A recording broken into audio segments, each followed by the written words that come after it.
اچھا، یہ جو خانقاہی سلسلہ ہے اس میں کتنی قسم کے سلسلے ہیں؟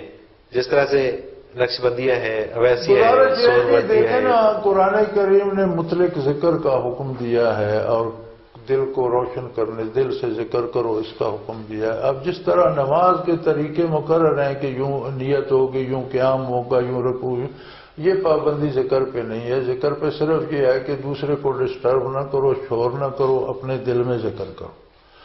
اب وہ ذکر کے انداز، طریقے کوئی مختلف کرتے ہیں تو وہ سارے زبانی کرتے ہیں تو وہ بھی ذکر میں آ جاتا ہے، قلبی طور پر کرتے ہیں تو وہ جو طریقے اور راستے ہیں وہ ہر ایک سلسلے کے اپنے اپنے ہیں، لیکن ان میں کوئی بھی خلاف شریعت نہ ہو. باقی ٹھیک ہے، اللہ کا ذکر کریں. اور یہ نور حاصل کرنا بھی تو ایک بڑی سعادت کی بات ہوتی ہے.